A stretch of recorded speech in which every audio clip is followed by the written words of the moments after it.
My first personal engagement opportunity involved participating in the arc of the Northern Shenandoah Valley Walk.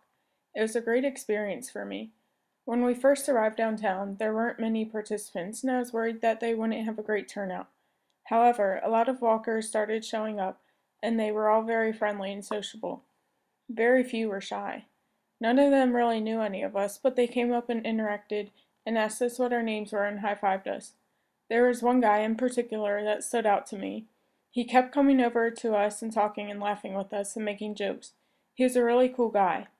My job at the walk was to punch holes in the walkers' cards whenever they made it to the end of the walking mall. I was also there to give encouragement to the walkers. They didn't seem to need a ton of encouragement though, because they were all so motivated and determined to walk for their own cause. It was a heartwarming moment. In today's society, many people are too lazy to walk around for a while. These citizens walked for almost 4 hours and they got really into it. One of the walkers, Kara, used to be in the special education department at the school where my mom teaches. I attended the same school when she did and I would talk to her every day.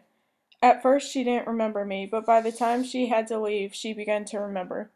We had a short conversation before she left. She asked me how school was going and she told me that she was at my graduation last year. Another walker, Andrew, works at a grocery store in town.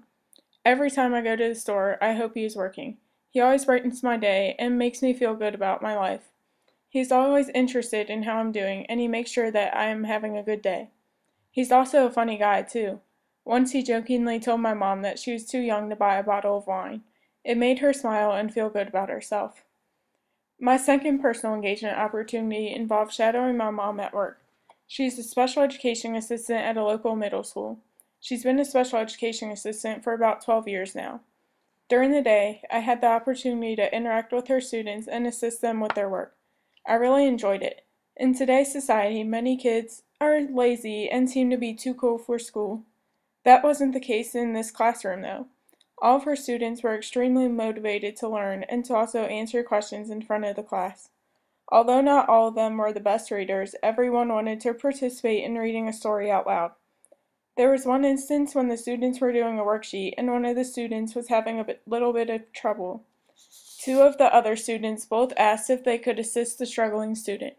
They all knew that they were smart and none of them tried to use the excuse, "Oh, I'm too dumb to understand this work." Most of them also knew that I play basketball and that my team won the state championship the last 3 years. It was interesting to me because they would point out things about my season that I had completely forgotten about. When it came time for gym class, they wanted me to teach them how to shoot and play basketball. One of her students told me that he was going to try out for the basketball team and that I better come to his games. Another one of my mom's students asked her why I was there. She told him that I was there to see how smart they were and to make sure that they'd do their work. He told her that she was wrong and said that I was there because I liked him and I was checking him out. It was adorable and gave me a good laugh. These students are no different than anyone else. They are some of the coolest kids that I've ever met, and I definitely plan on going back during winter break and working with them some more.